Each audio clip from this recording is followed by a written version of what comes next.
मंगलमूर्ती मोरया. नमस्कार मित्रांनो, गेल्या काही दिवसामध्ये आपण बघतोय काही व्हिडिओ व्हायरल होत आहेत. आत्ताचं साल आहे इंग्रजी साल 2025 आणि त्याच्यामध्ये आपण असं बघतोय की अनेक बातम्यांमध्ये किंवा व्हायरल जे व्हिडिओ आहेत त्याच्यामध्ये असं दाखवलं जातं आहे की गणपती बाप्पांच्या मंदिराच्या आतमध्ये पाणी घुसलं. तर आता आपण त्याच गोष्टीची फॅक्ट चेक म्हणजे वस्तुस्थिती काय ती आपण ह्या व्हिडिओमध्ये बघणार आहोत. कारण प्रत्यक्षात मंदिरामध्ये पाणी घुसलंच नाहीये, तर ते पाणी कुठपर्यंत आलंय, कसं आलंय ते आपण तुम्हाला या व्हिडिओमध्ये दाखवणार आहोत. जरूर व्हिडिओ शेवटपर्यंत बघा. तर मित्रांनो, आता आपण आहोत गणपतीपुळे येथे गणपती बाप्पांच्या मंदिराजवळ. हे बघा, इथे या मंदिराच्या समोर पूर्णपणे अथांग समुद्र आहे आणि हे जे इथे पाणी आलेलं दिसतंय हे या इथल्या पायऱ्यांवर आदळून या ज्या लाटा आहेत या इथे ह्या पायरीवर आदळतात आणि त्या पुढे येऊन अशा इथपर्यंत येतात. या पायरीपर्यंत इथे जी लोक बसली आहेत या पायरीपर्यंत या लाटा येतात. जरा आपण जवळ जाऊन बघितलं तर इथे ही लाटांबरोबर आलेली समुद्राची वाळू आहे आणि या पायरीपर्यंत हे या लाटांचं पाणी हे जे इथल्या बाहेरचा कठड आहे त्याला आदळतं.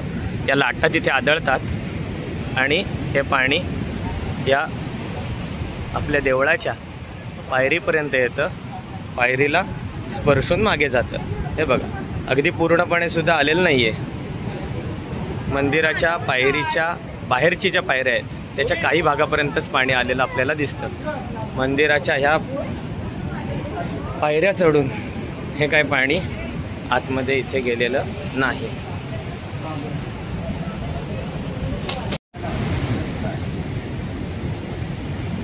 तर इथे आपण दुसऱ्या व्हिडिओमध्ये बघू शकतो, जो एक दुसरा व्हिडिओ व्हायरल झाला होता, तर इथे एक पूर्ण मोठी लाट इथपर्यंत आली होती आणि इथे पूर्ण आपण वाळू बघू शकतोय. आणि ही लाट खरोखरच इथे मंदिर परिसरातील इथे आपलं जे ऑफिस आहे,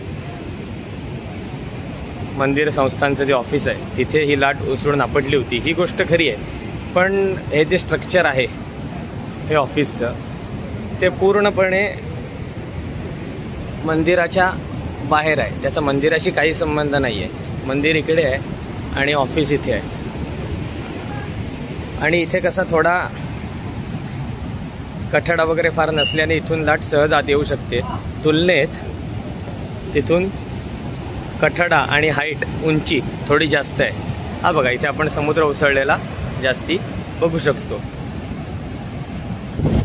तिसऱ्या ह्या लोकेशनवरून एक व्हिडिओ दाखवला जातो. हे बघा, हे पूर्ण उसळलेलं पाणी, इकडे मंदिर, हा बाहेर मंदिराचा परिसर आणि इथे मंदिराचा जो कठड आहे तो आपल्याला इथे दिसतो. तर इथपर्यंत लाटा उसळतात आणि मंदिराच्या आपण मगाशी ते दाखवलं त्या पायरीला तिथे स्पर्श करतात. मंदिराच्या आतमध्ये लाटा किंवा समुद्राचं पाणी गेलेलं नाही आहे. दुसरी गोष्ट अशी मित्रांनो की हे काय यावर्षीच झालेलं नाही आहे लाटा उसळणं. साधारणपणे पावसाळ्यामध्ये अशा या लाटा उसळतच असतात आणि त्या दरवर्षी या कठड्याला आपटून आतमध्ये परिसरामध्ये येतच असतात. त्यामुळे अगदी काहीतरी यावर्षी भयानक झालं आहे, भयंकर झालं आहे असा जो आविर्भाव या व्हिडिओमधून, अनेक व्हायरल व्हिडिओमधून दाखवला जातो आणि त्या माध्यमातून रंजक बातम्या, मोठ्या अवास्तव बातम्या दाखवल्या जातात. त्यामुळे त्या बातम्यांवर तुम्ही विश्वास ठेवू नका. नक्कीच सावधानता बाळगा. समुद्रामध्ये जाऊ नका. भरतीच्या वेळी, ओटीच्या वेळी जी काही पूर्ण माहिती आहे ती घ्या, कारण समुद्र खवळलेला असतो. पाण्याच्या इथे मस्ती केलीत तर मात्र नक्कीच जीवाला धोका उत्पन्न होऊ शकतो. डॉक्टर चैतन्य घनवटकर आणि दत्तराज घनवटकर यांनी रेकॉर्ड केलेले काही व्हिडिओ हे मोदक यूट्यूब चॅनलवर प्रदर्शित करण्यात आलेले आहेत. त्याची लिंक मी तुम्हाला डिस्क्रिप्शन बॉक्समध्ये देतो, ते तुम्ही जरूर बघा. आणि त्यातले काही व्हिडिओ आहेत ते अनेक लोकांनी सौजन्य न दाखवता आपापल्या चॅनल्सवर प्रसिद्ध केलेत, तर तीसुद्धा थोडी काळजी घ्या. असो,